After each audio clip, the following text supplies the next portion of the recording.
est-ce que tu peux nous expliquer ce processus? Donc, tu es gardien en Ligue 2, tu as une trentaine d'années et tu décides de devenir entraîneur spécifique gardien. Donc, le processus est simple. C'est que donc, je suis à la Rabine, dernier match de l'année avec le VOC. Et j'ai un coup de fil d'une personne du Stade Rennais qui me demande est-ce que ça peut m'intéresser éventuellement de prendre en charge les gardiens pro pour la saison qui suit. Donc le match se passe et puis à la fin du match ma décision est prise, donc j'envoie un petit message. Tu as pensé pendant le match? Ouais, mais ça a été très très rapide. Ouais. Donc j'envoie un message à cette personne en lui disant bah écoute, moi je suis d'accord, donc faut qu'on règle. Il me restait une année de contrat avec le VOC, mais j'avais tellement connu de bonnes choses, d'émotions très fortes, très vives, que je voulais rester là-dessus, tout simplement. Et puis, je connaissais le Stade Rennais pour y avoir travaillé pendant 2 ans à la formation, en charge des gardiens, pour y avoir joué pendant 2 saisons également.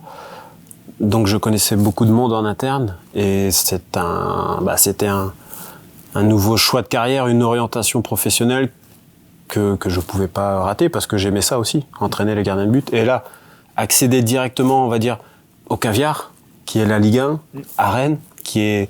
Moi, je suis originaire donc de Plancoët, c'est pas loin, j'ai beaucoup d'amis rennais.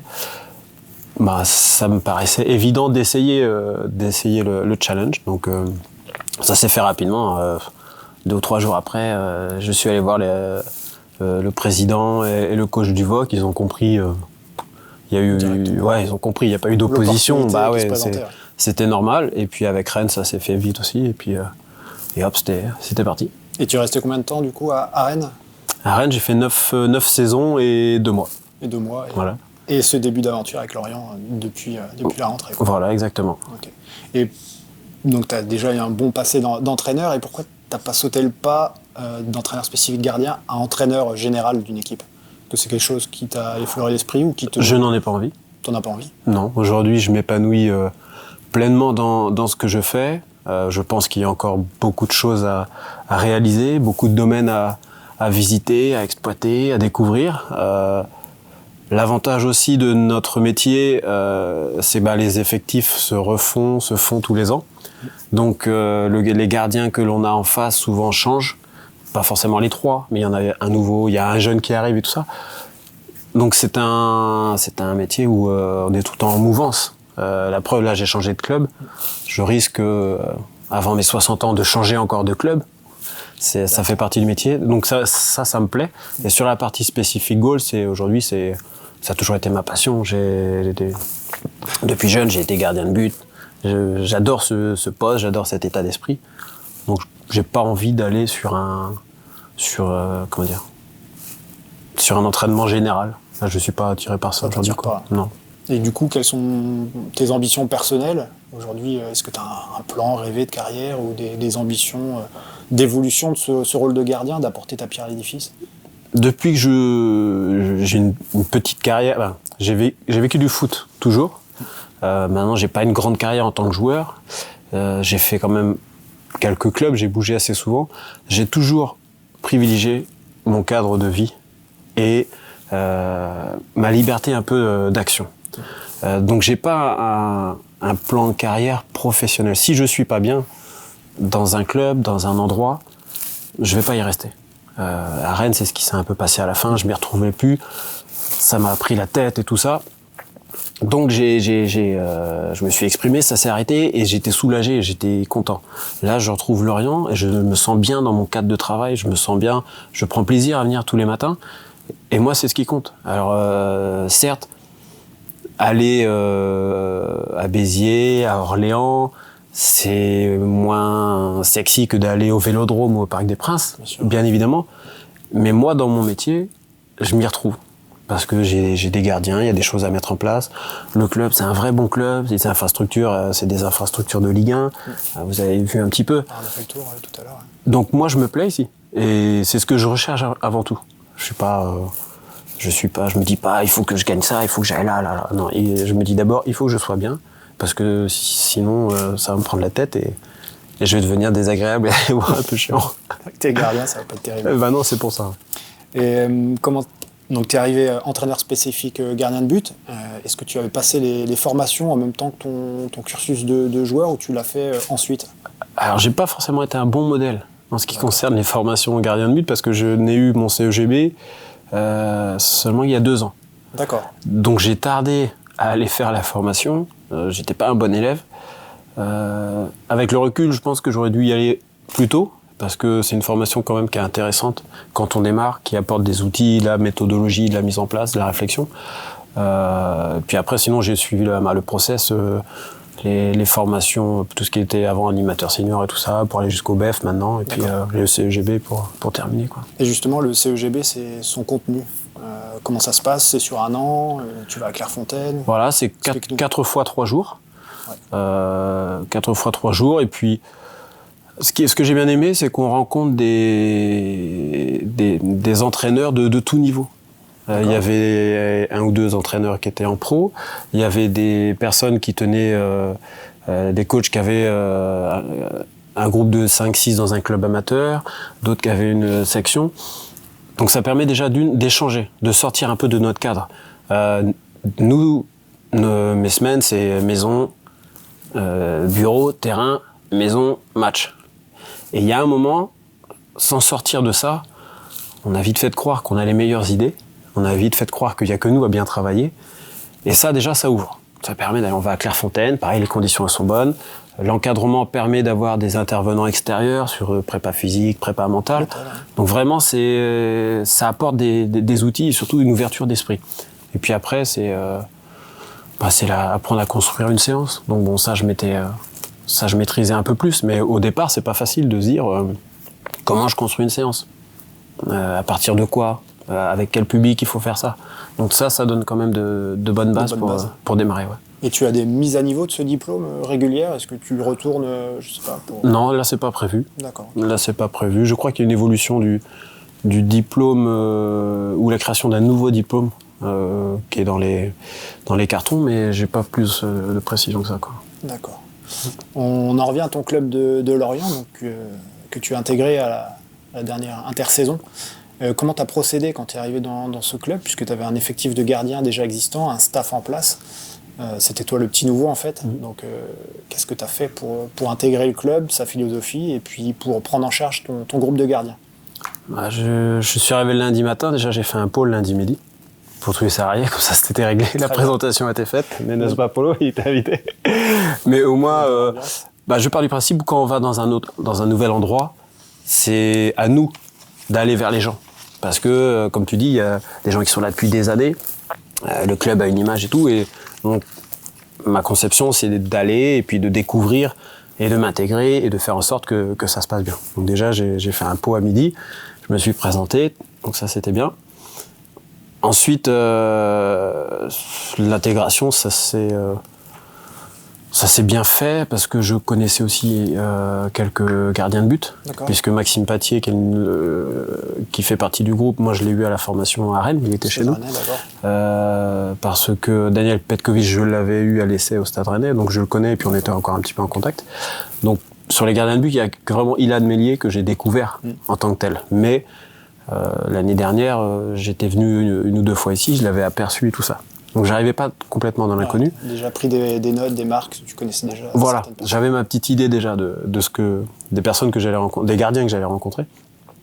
Et le staff, Michael, on se connaît depuis quelques années. Philippe, on a travaillé ensemble au Stade Rennais, également à la formation, et on était toujours en contact.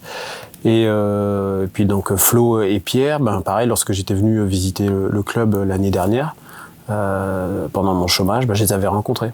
Donc j'arrivais pas non plus en zone inconnue complète.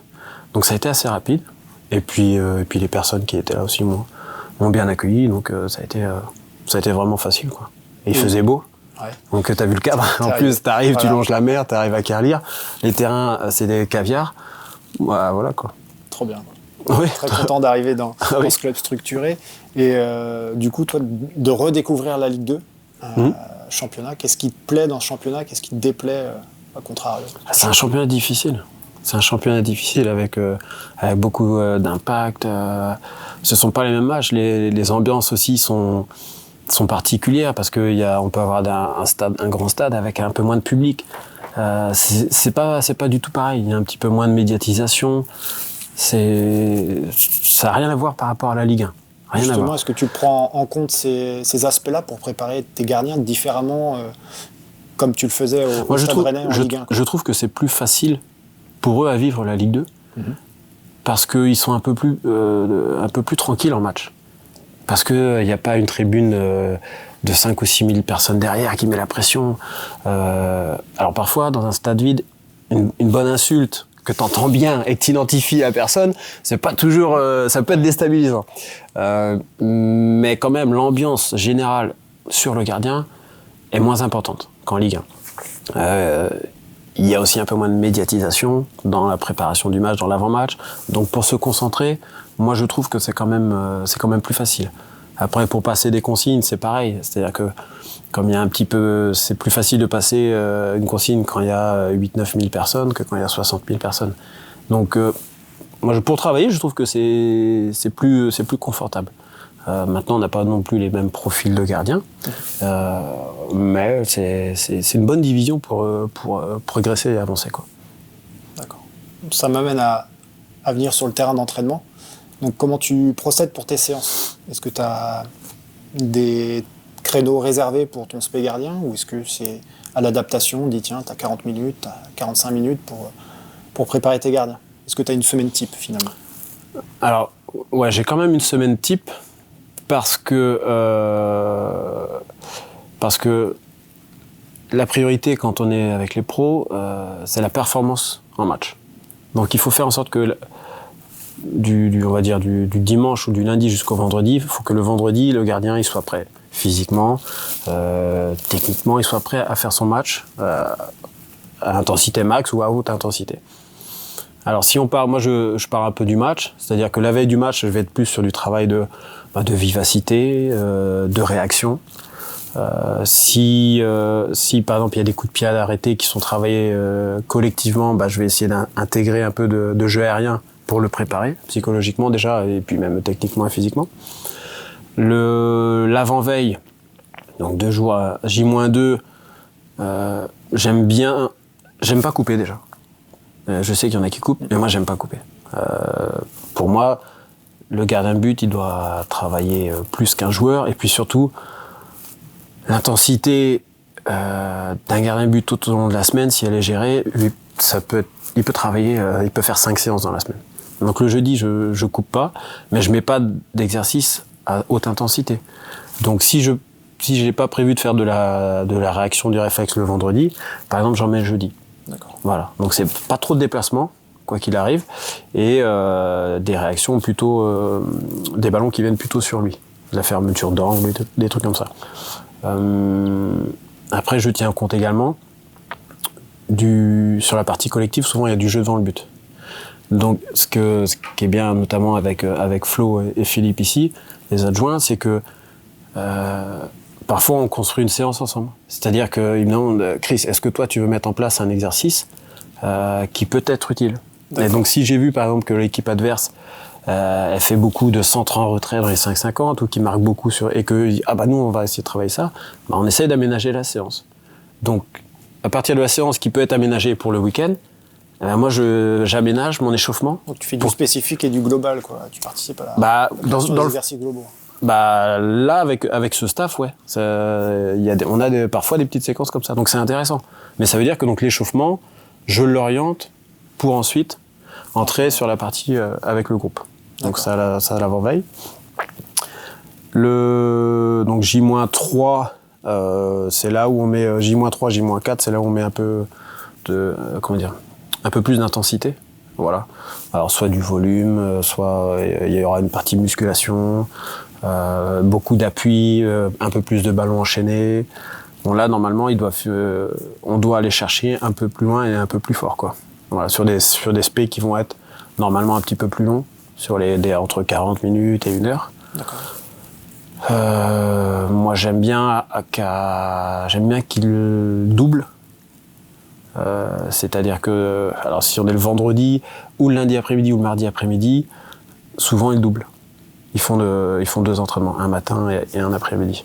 Pareil, parce que, selon moi, ils doivent travailler plus que les joueurs, mais sur le même temps, c'est pas possible de tout travailler. Donc, ils reviennent faire une séance. Après, le contenu, ça dépend, ça peut être musculo, ça peut être séance terrain en fonction des besoins, ça peut être une séance purement analytique, technique. Voilà.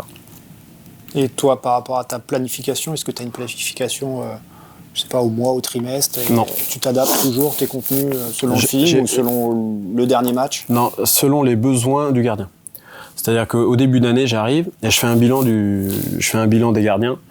Je filme une séance et dans la séance, je mets des exercices plus sur l'aspect technique pur pour faire un point, voir quels sont leurs bilan technique au début de saison. Et en fonction de ça, moi, tout au long de l'année, je sais que tel gardien il va avoir ça à travailler, que tel gardien il va avoir ça. Et donc, notamment ces séances de l'après-midi peuvent me servir à rééquilibrer un peu tout ça. Mais après, dans ma construction, je fais en sorte aussi de mettre des exercices où chacun, s'il y en a un qui a un problème sur l'effacement et l'autre qui a un problème sur un jeu aérien, je vais essayer de mixer pour que lui il puisse travailler son effacement et dans le même temps, l'autre il va aller faire un jeu aérien, il va y travailler. Profite aux deux. Voilà. Mais j'ai pas de planification, comme notamment ça se réalise un peu plus en formation, parce qu'on a moins la notion de compète. Performance. Voilà. Où là, tu dis, allez, 3 semaines, je fais du jeu aérien. 1 semaine récup, 3 semaines, je fais effacement, 1 semaine. Ça, en formation, en théorie, c'est ce qu'il faudrait faire. Moi, je fonctionne pas comme ça. Je fonctionne vraiment sur la préparation pour le match, mais dans la semaine, par rapport aux objectifs qu'on a fixés personnels, parce que ce sont des objectifs que je fixe aussi avec les gardiens de but. C'est-à-dire qu'on revoit la vidéo ensemble, on dit voilà, donc là, est-ce qu'on peut pas changer un peu la prise de balle? Est-ce qu'on peut pas faire évoluer ton intervention latérale? Et en fonction de ça, tac, on met les exercices, et puis après, c'est les corrections. Donc à chaque fois qu'il passe, à lui, je vais insister plus sur une correction, quand le deuxième, je vais insister sur une autre correction, et quand le troisième, je vais insister sur une autre correction. Et donc l'objectif, c'est qu'ils y retrouvent tous un intérêt personnel, dans le spécifique gardien de but. Et ensuite, à l'intérieur du jeu, pareil, ils ont chacun leurs objectifs, en fonction de leur jeu. Puis un qui doit jouer un peu plus haut, un qui doit jouer... la défense, voilà. Leadership. Voilà. C'est pour ça que, comme tu disais, est-ce que tu as envie d'aller entraîneur général? Tu vois qu'il y a pas mal de boulot. Tu as déjà beaucoup à faire. Ouais, ça m'occupe bien. Et le rapport... la relation presque intime, proche, moi ça me plaît quoi. Ça me plaît. La sec des gardiens. Ouais, moi ça me plaît beaucoup quoi. On est 3, on est 4. Après il y a un jeune qui vient de temps en temps, qui monte. Moi c'est quelque chose que j'aime beaucoup quoi. Tu parlais tout à l'heure de vidéo. Tu l'utilises à chaque entraînement. Est-ce que tu l'utilises aussi en séance, en montrant certains aspects d'un match que tu as pu noter? Alors la vidéo j'utilise beaucoup. Pour moi, il faut faire attention à ne pas en abuser avec le joueur. Parce que elle est utile à montrer au gardien de but, mais certains aussi, ça peut les braquer. À force de se voir, on peut se dire, après j'arrête de regarder quoi. Donc il faut modérer la vidéo, il faut pas que ce soit pesant pour le gardien de but, mais selon moi c'est une obligation aujourd'hui. Je vois pas comment on ne peut pas travailler avec la vidéo. C'est un outil qui est tellement... une séance de vidéo bien orientée, c'est un spécifique. 10 minutes de vidéo bien orientée, c'est un spécifique d'1 heure sur le même geste, sans que le gardien il puisse comprendre pourquoi il fait quoi. Et donc, dès que je peux, hop, 1 ou 2 minutes, clac. Ou alors, ce que j'aimais aussi, c'est que parfois on filme, donc ça c'est pratique, et j'envoie une petite séquence, même d'1 minute, tac, tiens, t'as fait 4 arrêts. T'envoies ça. Maintenant, même presque au WhatsApp, on envoie ça. Ou Internet, t'envoies facilement la vidéo, clac, et regarde, et le lendemain, t'as dit, tiens, t'as vu Mais ils sont chez eux. Ils sont pas forcément. Et tu l'utilises pour montrer aussi des aspects positifs, pour valider certains critères aussi. Parce que les gens imaginent souvent, la vidéo, c'est pour montrer, t'as pas bien fait ci, t'as pas bien fait ça sert à ça. C'est justement dans la gestion dont je parlais avant. Il faut bien l'utiliser, c'est ça. Si tu matraques, ça c'est nul, regarde, tac, ça c'est nul, t'as vu ce que t'as fait là? La vidéo, il y a un moment, tu annonces au gardien, il y a vidéo, il va vomir et puis il va plus t'écouter quoi. Donc il faut bien mesurer. Souvent c'est un truc bien, ah mais t'as vu là, ça serait bien que ça. Et puis hop, on finit par une petite image positive. Voilà. Et puis le montage, ça se passe bien. Et après, surtout sur le terrain, ou même en match, ce que j'aime bien, c'est essayer d'intégrer une vidéo assez proche du match. Et puis pendant l'échauffement, tu glisses. Tiens, tu te souviens, t'as vu, t'as fait ça et tout. Ah ouais. Donc il faut essayer de remettre en place. Ok. Pack. Et après, généralement, à la fin du match, si tu lui dis alors, cette action là, ah ouais, j'y ai pensé et tout. Donc ça, c'est si tu fais trop tôt dans la semaine, l'image, elle est oubliée. Elle est oubliée, elle est floutée et tout ça. Donc il faut bien l'utiliser, mais il faut l'utiliser. Pour moi, c'est impératif. Impératif. Ah bah ouais. Aujourd'hui, avec les tels outils, même avec un portable. Ouais. Bah, ça m'est arrivé. La qualité maintenant fait que. Ça m'est arrivé à dire d'aller voir la com. Ouais, il y a pas une caméra. Non, il y a pas de caméra. Bon, ok, tu prends un téléphone. Allez, hop, tu filmes. Normalement, il n'y a pas le droit sur le terrain. Mais tu vas voir le coach. Tu dis, coach, je vais sortir mon téléphone. Hop, tu filmes, tac. Tu dis, tiens, regarde. Il se regarde. Ok, on refait. Tac, tu refilmes. Et souvent, la deuxième séquence. Il a corrigé bah ouais. ce que tu lui as demandé. Ouais. Et ça, sur la mise en place instantanée, c'est presque ce qu'il faudrait faire tout le temps, quoi. T'arrives, tu filmes, tu montes, hop, tu filmes, tu montes, et la correction, elle est très rapide. Et au contraire d'un entraîneur général qui ne participe pas aux exercices, normalement, toi, tu es vraiment intégré dans ta séance de spé, donc tu frappes tes ballons, tu sens, tu peux faire des têtes même des fois. Est-ce que tu arrives à tout faire en même temps, c'est-à-dire frapper, mettre l'intensité, animer, voir ce qui ne va pas, corriger? Comment tu arrives à gérer tout ça? Alors j'ai évolué un petit peu, c'est-à-dire qu'au début, quand j'ai commencé, je voulais frapper tous les ballons. Je voulais que tout parte de moi. Je voulais tout faire. Le problème, c'est que quand nous on frappe, eux ils font rien. Alors que si toi tu les mets à la source de frappe, ils peuvent travailler leur jeu au pied. Donc c'est dommage. Quand toi tu frappes, au moment où tu frappes par exemple, tu vois pas comment lui il est. Parce que tu peux pas regarder, tu peux pas mettre un bon ballon et puis regarder en même temps, c'est pas possible. Donc tu perds aussi du recul. Donc dès que je peux, je mets un gardien de but. Maintenant sur les ballons où il faut un timing précis, il faut dans le rythme parce qu'ils ont chacun leur rythme. Donc là je fais là où je sais que c'est pas la position d'attente qui est la plus importante, mais qu'il me fasse une belle poussée. Bon bah là je vais mettre un ballon, c'est souvent un peu trop long pour que lui il pousse. Voilà. Et moi je regarde la poussée, je regarde pas sa prise d'appui tout ça. Mais sur du jeu aérien ou sur des centres, intégrer le gardien qui ne fait rien à centrer, c'est bien parce que lui, ça lui fait travailler son jeu au pied.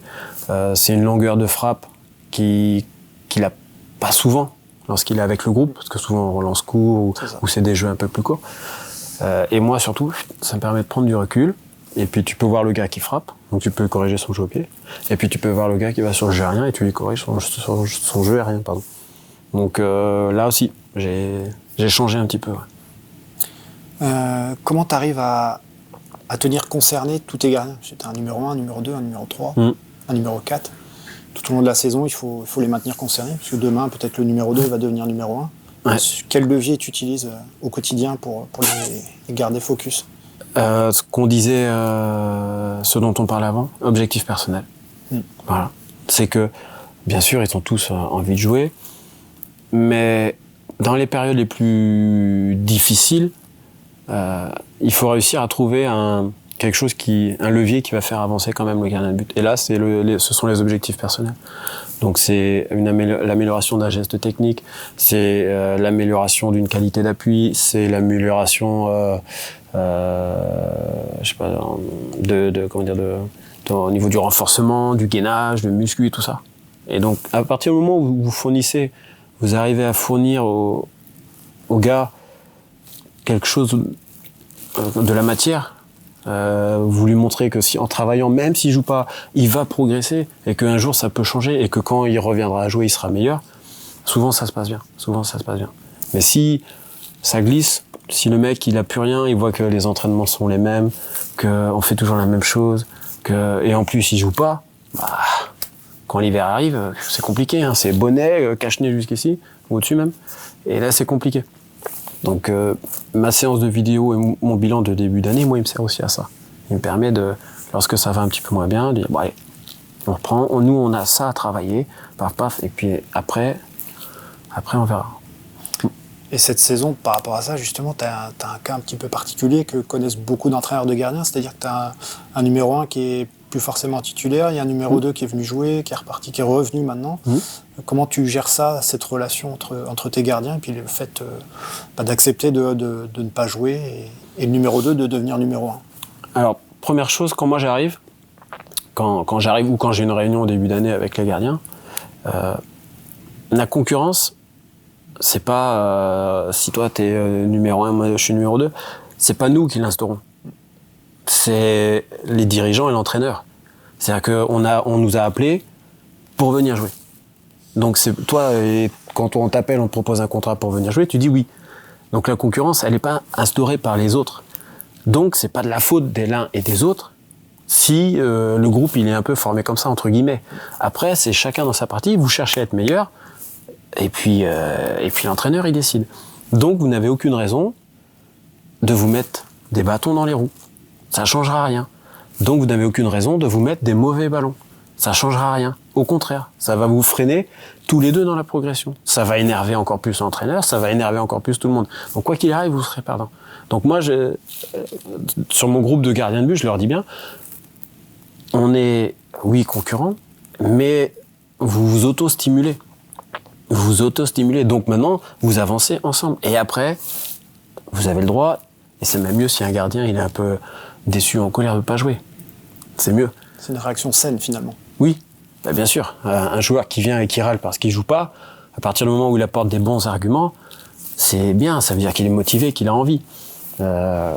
Donc moi, je joue vraiment sur ces leviers en disant avançons ensemble. Après, oui, mais c'est la compétition, c'est le foot aussi. Hein. C'est-à-dire que si le gardien qui est pas capable d'accepter ça, ben, il change de... Soit il arrête d'être pro, soit il fait autre chose, il fait du ping-pong, j'en sais rien, mais ça fait partie intégrante du poste. Si tu commences gardien de but à 10 ans, bah, tous les ans, tu sais qu'il y en a un autre qui... soit tu es derrière quelqu'un, soit il y a quelqu'un qui est derrière toi. Donc après, il faut jouer aussi un petit peu sur les égos. Mais souvent, en expliquant cette situation, moi, j'ai jamais eu de problème sur ma partie spécifique dans le travail. Voilà. Parce la relation entre eux. Non, parce que les mecs avancent. Les mecs avancent. Et puis après, ben, s'ils jouent pas, ben, c'est pareil, c'est le foot. C'est-à-dire qu'il y a un moment, s'ils jouent pas, ben, il y a un mercato, il y a tout ça. Mais ça, la partie la plus importante, c'est le terrain. Et le groupe de travail, il ne doit jamais être pollué par les statuts. Donc ça, c'est ton principe de base. Ah ouais. Mais comment tu fais pour l'expliquer au moment d'aller voir ton numéro 1 et lui dire, bah écoute, là, il le sent forcément, ouais. Mais il y a un moment où tu dois lui dire, bah, ce week-end, c'est pas toi, c'est l'autre. Ouais, bah après, là, c'est une discussion quand même, c'est avec le coach principal quand même. C'est le coach principal qui lui annonce. Qui lui annonce et qui est, comment dire, qui a la décision finale. Un entraîneur de gardien de but, bah, j'en connais pas qui disent lui, il doit jouer, lui, il doit jouer. Et puis, je vois pas comme ça. Il y a une hiérarchie dans le staff à respecter, hein. Les coachs, et nous, on est coach adjoint, donc au service et du coach, et des gardiens, et du club, hein. Mais ça, ça me paraît important. Donc, quand ça arrive, ben, faut aller discuter, et puis tu dis, ben voilà, pour telle raison, on a décidé de changer. Et puis maintenant, ces raisons qui font que ça passe pas, bah, peut-être que il faut qu'on travaille pour que ça change, et pour qu'un jour, peut-être, l'entraîneur il puisse changer, et puis toi, tu t'améliores. Et donc, si tu améliores ces raisons pour lesquelles tu ne joues plus, de toute manière, tu vas être plus fort. Donc, quoi qu'il arrive, ce sera bénéfique. Voilà. Moi, c'est mon fonctionnement. Mais les statuts ne doivent pas... Le numéro 1 a des mini-privilèges, mais il a surtout un gros devoir d'exemplarité dans le comportement. Par rapport aux deux autres qui sont sur le banc. Ah bah ouais. Moi, le numéro 1, j'ai la chance, j'ai jamais eu ça, mais un numéro 1 qui fait rien, ou qui bigorne, ou qui... Ah non, moi, c'est pas possible. Au contraire, c'est l'exigence. Le numéro 1 d'un club, il est regardé par le numéro 2, le numéro 3, le numéro 4, le numéro 5, les jeunes. Tu vois ? Donc, le numéro 1, il doit être exemplaire. Il doit montrer le chemin. Moteur de tout le groupe des gardiens. Bah oui, c'est obligé. Donc, ça lui met encore une pression supplémentaire sur ce qu'il doit, comment dire, transpirer, sur ce qu'il doit montrer aux gens. Tous les gardiens savent faire des arrêts, des sorties aériennes. Qu'est-ce qui fait la différence entre un bon gardien pro et un gardien amateur ? C'est qu'en théorie, il le fait mieux. plus vite, plus fort au meilleur moment. C'est ce que doit apporter notamment les entraînements spécifiques. Une meilleure maîtrise technique, parce que plus d'entraînement, donc ça c'est normal. Après il y a le profil physique aussi, c'est-à-dire que le gardien pro va être plus fort physiquement que le gardien amateur, parce qu'il a aussi plus d'entraînement. Et puis après il y a aussi souvent la gestion des situations. Si le gardien est pro, c'est qu'il gère mieux la situation que le gardien amateur. Souvent c'est ça. Donc sur un match, le gardien amateur peut tendre à se rapprocher du gardien pro, mais ce qui fait la différence souvent le gardien pro, c'est que il va avoir des plus longtemps par rapport sa constance, quoi. Ouais, par rapport au gardien amateur. Mais ce qui est normal aussi, parce qu'il y a le nombre d'entraînements, il y a aussi le nombre, pas la qualité des entraînements, parce qu'il y a des bons entraînements au niveau amateur, mais je veux dire les conditions d'entraînement, tout ça, quoi. Tout est optimisé. Donc c'est normal que sur le long terme, le gardien pro il soit meilleur quand même, quoi. Et toi qui as une expérience d'ancien joueur pro et puis maintenant une belle expérience d'entraîneur spécifique gardien, tu as vu l'évolution du poste. Et aujourd'hui, tu le vois évoluer vers quoi, ce poste de gardien de but ? Déjà, il a quand même bien évolué. Les gardiens sont quand même beaucoup plus complets qu'il y a 20 ans. Parce que la formation est vraiment présente. Un gardien, il peut commencer à 14 ans, à 12 ans, à avoir des spécifiques. Avant, ça n'existait jamais. Ouais, avant senior, quand il y en avait. Donc, aujourd'hui, je ne peux pas croire que les gardiens de but soient moins bons qu'il y a 20 ans. C'est pas possible. Parce que maintenant, un gardien de but, pro, il sait jouer quasiment des deux pieds. Il sait jouer court, il sait jouer haut. Il est physiquement très fort. Il fait de la muscu du bas, muscu du haut. Techniquement, il a des spécifiques depuis 7-8 ans, voire plus. Donc déjà, le niveau du gardien de but aujourd'hui est assez élevé. Après, peut-être qu'il soit un peu plus joueur, mais pareil, on voit de plus en plus gardiens à l'aise avec les pieds. Donc, il y a l'évolution un peu morphologique dont tout le monde parle, où on voit des gardiens d'une taille un peu plus grande arriver. Ouais, c'est vrai, mais parce que aussi les joueurs sont un peu plus grands et un peu plus forts. Plus physique aussi. Plus physique. Donc ça, c'est une avancée qui se fait un peu dans la lignée des profils des joueurs. Je sais pas trop. Il faut que le niveau arrive à augmenter. Alors, sur les gardiens de très haut niveau, je pense que ce sera dur quand même, parce qu'il y a du lourd en haut, hein. Quand on voit le top 5, même le top 10 mondial, c'est quand même pas mal. Mais je pense surtout que c'est le niveau global d'en bas qui va augmenter. Parce qu'il y a de plus en plus de spécifiques dans les clubs, dans les districts, dans les ligues. Il y a des formations qui commencent de plus en plus tôt. J'étais à une réunion à la Ligue de Bretagne justement pour parler un peu de ces formations, des contenus. Donc je pense que le niveau général des gardiens de but depuis la base, va augmenter. Et ça, c'est vachement bien. Parce que c'est pareil, il y a 20 ans, il y avait des gardiens, on voyait des gardiens. Quand t'étais un peu vulgairement, quand t'étais un petit peu rond, que t'aimais pas courir, t'allais dans les buts, quoi. Toi. Moi, je suis un peu allé dans... C'est pas que j'aimais pas trop courir, mais je préfère un peu sprinter, donc je suis allé dans les buts, toi. Maintenant, tu vois même sur des niveaux amateurs, des gardiens avec des beaux profils, quoi. Donc je pense qu'il y a une évolution là-dessus. Et selon toi, quelle est la définition, quels sont les atouts d'un très bon entraîneur de gardien ? Déjà, il y a la connaissance, il faut bien connaître ses gardiens de but.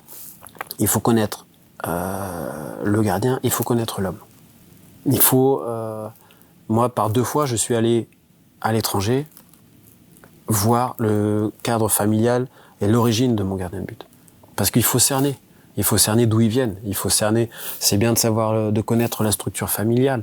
C'est bien de connaître ses origines. Un Breton va pas être pareil qu'un Alsacien ou qu'un mec du Sud et tout ça. C'est pareil. Si tes parents sont fermiers, c'est pas la même chose que si tes parents sont banquiers. C'est pas du tout les ouvriers. C'est pas la même du tout approche. Si t'es héritier richissime et si c'est difficile pour toi depuis que t'es jeune, ça va pas non plus la même approche. Les rapports vont pas être les mêmes. Donc déjà, bien connaître l'homme et bien connaître son cercle familial, là où il vit. Et puis après, je pense qu'il faut vouloir faire en sorte qu'il s'améliore. Notre métier, c'est pas juste être au bord du terrain, poser les plots, taper dans la balle et faire « Allez, garde-la !» Non mais c'est pas ça notre métier. Il faut en sorte que en face, il ressorte avec quelque chose. Donc c'est « Allez !» Mais vas-y, comment ? « Allez, en pas croisé !»« Allez, en pas chassé !» Et garde-la, mais en mettant ta main au-dessus, fais une boîte et puis tu vas garder. Ou oriente bien tes épaules pour la garder. Parce qu'on a aussi cette responsabilité de faire progresser en face. Moi j'estime que j'ai un beau métier. Si à la fin, mes gardiens, ils ont progressé. Sinon, je l'ai mal fait, mon métier. Et j'ai des belles conditions. Je longe la mer pour venir au travail. En Bretagne, il fait beau tout le temps. C'est vrai. Je vis bien. Sauf que si, 1 an après, mes gardiens, ils ont régressé ou ils sont moins bons, voire même ils sont au même niveau, j'ai pas bien réalisé mon métier. T'as pas fait ton taf. J'ai pas fait mon taf. Et je crois que au niveau amateur, c'est pareil. Même si on n'a que les gardiens 1 heure par semaine, si on les entraîne 1 heure par semaine pendant 8 mois, il faut 8 mois après, il y ait une progression. Parce que c'est pas, je vais dire, moi je suis entraîneur des gardiens de but. C'est, lui, le jeune de 12 ans, 1 an après, il est meilleur. Et surtout, c'est que le jeune de 12 ans, il se regarde en disant, putain, c'était bien, parce que j'ai progressé avec lui. Il revient l'année suivante avec d'autres objectifs et d'autres ambitions. Et il sera meilleur. Et donc, dans le club, ils diront, dis donc, on a vu une progression. Il y a encore ça à travailler, mais vu le temps que tu as, c'est bien ce que tu fais. Donc, c'est bien. Et c'est d'une gratifiant pour nous. Et là, on a réussi ce pourquoi on était venus, quoi. Et comment tu fais, toi, pour progresser dans ton métier ? Parce que tu es au quotidien dans le club, mais il faut penser aussi à toi, c'est ce que je dis. Échanger. C'est ce que je disais. Pendant ma période de chômage m'a fait du bien pour ça. C'est que j'ai bougé, je suis allé visiter des clubs, des entraîneurs, à l'étranger, en France, et ça m'a enrichi. Et donc il faut se trouver un créneau pour aller rencontrer des gens. Il y a des livres, il y a des reportages maintenant, il y a Internet. Donc il faut pas. C'est bien de naviguer, de prendre un peu partout, quoi. Après il y a des choses aussi sur lesquelles je partage pas, mais surtout il faut réussir à un moment à sortir. Pour moi c'est ce qui est pas facile parce qu'on est au quotidien, on a le rythme des matchs, on envoie. Et le temps que tu as un peu de libre, tu dis, je vais quand même passer avec ma femme et mes enfants, ça serait bien quand même. Donc tu vas pas dire à ma femme, là, on n'a pas match ce week-end, par contre, je vais 2 jours voir un entraîneur. Tu vois, donc c'est dur, c'est tout difficile. Ça. Mais pourtant, ça serait bien d'aller. Il y a plein d'entraîneurs qui font des bonnes choses, toi. Et seulement, il faut trouver se donner un moment, un temps, pour dire, je vais aller voir ce qu'il fait, pour discuter. Appeler d'autres entraîneurs de gardiens de but. Ça, j'aime bien, j'en ai quelques-uns que j'appelle de temps en temps et même je lui dis t'as pas vu mon gardien ce week-end? Et il me dit là je l'ai vu, je l'ai pas senti bien, là je l'ai senti bien. Et moi ça me donne un autre œil. Voilà, ouais. Un autre œil et je dis s'il a vu ça c'est peut-être ça quand même. Donc toutes ces prises d'infos où un peu comme dans la séance, pas toujours frapper. Faut prendre du recul et puis laisser faire un peu quoi. Et si un jeune vient te voir et il te dit moi plus tard j'ai envie d'être entraîneur spécifique gardien de but, qu'est-ce que tu lui conseilles de faire et qu'est-ce que tu lui dis? Que c'est bien déjà, que faut pas faire n'importe quoi parce qu'il a une responsabilité et qu'au début c'est comme le pianiste, il y a les gammes. Voilà. Donc il faut faire les gammes de manière très simple, des déplacements de manière très simple, des gestes techniques de manière très simple jusqu'à ce qu'ils soient maîtrisés. Et quand toute cette partie un peu, on va dire, simple est mise en place, on met de l'intensité, au lieu de mettre une coupelle, on met 2 coupelles, on met une blanche et une rouge, après on met 2 ballons. Mais déjà, dans un premier temps, c'est de faire des choses simples et de faire les choses bien. Et surtout, ce qui est... là, on en a un, il y a Teddy Bartouche là, qui s'occupe un peu des jeunes. Ce qui est bien, c'est, pour l'avoir vécu aussi, c'est que quand tu es en activité gardien, et que tu donnes un spécifique, quand tu fais un exercice, toi après tu peux retrouver le même exercice. Et tu dis mais attends, mais j'ai mis en place cet exercice, et là, je viens de le faire, mais il me plaît pas, quoi. Il est nul. Ah, faut peut-être que je change, alors. Il marche pas. Ouais, tu vois. Et donc, ça te fait penser un petit peu aussi. Et toi, ça t'apporte aussi ce recul. Quand tu dis, si toi, t'es éducateur avec des jeunes, et tu dis, mais joue plus haut. Et puis que le week-end, tu joues bas. À un moment, tu vas dire, mais attends, je lui ai dit de jouer haut, mais alors que moi, je suis tout en bas, quoi. Bah non. Alors pourquoi je jouerais pas un peu plus haut? Et moi, je l'avais fait lorsque je jouais à Vannes, notamment, hein, et à Pontivy. Et ça m'avait fait du bien. Ça m'a fait du bien parce que, bah, par exemple, l'effacement que ça fait longtemps que je n'avais pas fait, j'étais en train de réintégrer ça avec les jeunes. Et moi, je dis, bah attends, pourquoi je m'en ferais pas, quoi. Ouais. C'est facile. Faut juste dire à l'autre d'en face de mettre le ballon là et je fais le geste. Donc ça, c'était bien. Moi, je conseille, hein, tous les jeunes gardiens en activité à aller faire. Aller faire des spé gardiens sur des catégories plus jeunes. Voilà, faites des choses simples et puis réfléchissez, mettez en place et vous allez voir que pour vous, ça va être enrichissant. On arrive à la fin de cette interview. Moi, j'aurais aimé que sur cette dernière question, que tu nous parles un petit peu de ton projet aussi, parce que tu as lancé un site qui s'appelle Je suis Gaulle, avec notamment un livre très intéressant. Ouais, bah le livret, c'est, comme j'ai dit, c'est un outil pédagogique. Voilà, donc c'est les 10 gestes techniques, donc prise de balle, effacement, intervention latérale, écran, tout ça, que j'explique de manière didactique, la mise en place, et je montre par dessin la réalisation de ce geste, donc avec l'aide d'un graphiste, Yann Sanson. Et puis je propose 3 exercices, et donc pour revenir aux jeunes gardiens, très simple, de mise en place, basiques, ouais. Des bases. C'est là, je me suis remis au tennis après des années, toi. Et ben, le coup droit, faut répéter. Faut le travailler. Tu fais toujours la même chose. Donc, l'intervention latérale, il faut la travailler. Il faut la faire de manière simple, mais il faut bien la faire. Donc, l'aspect didactique, c'est de dire, il faut mettre la main comme ça, il faut mettre l'épaule comme ça, il faut rentrer le coude comme ça. On le fait doucement, et puis après, on le fait un peu plus vite. Donc, le livret, ce sont des exercices que moi j'utilise, que j'ai utilisé ici quand je suis arrivé, que j'utilisais à Rennes. Et puis, avec le petit poster à la fin, pareil, il y a une chronologie. C'est-à-dire que, avant de savoir faire une belle intervention aérienne, c'est bien de savoir faire une bonne prise de balle. Parce que tu peux retrouver la même prise de balle après. Donc, il y a tout cet aspect chronologique. Et le site internet, je voulais mettre en avant le poste d'entraîneur de gardien de but. Donc, j'ai, un peu comme toi là, j'ai pris l'initiative d'aller rencontrer des entraîneurs, faire une petite interview, leur demander comment ils travaillaient. Et puis, j'essaye, dès que je vois un article intéressant, le pousser, le mettre en avant. De l'insérer, voilà, de temps en temps d'insérer une séance également que j'ai pu faire. Voilà, donc ma reprise d'activité ici fait que j'ai un peu moins de temps libre mais voilà, j'essaie de faire en sorte que les gens qui vont sur ce site, ils arrivent à trouver alors pas la nouvelle copine de Neuer, pas la nouvelle voiture de Buffon, ou pas la nouvelle paire de gants, de Petrovic, plus des articles avec du contenu et des choses avec du contenu, quoi. Du concret, quoi. Ouais, je préfère. Voilà, quoi. Merci Christophe pour cette interview. Merci à toi, pour nous avoir accordé ce temps précieux. Avec plaisir.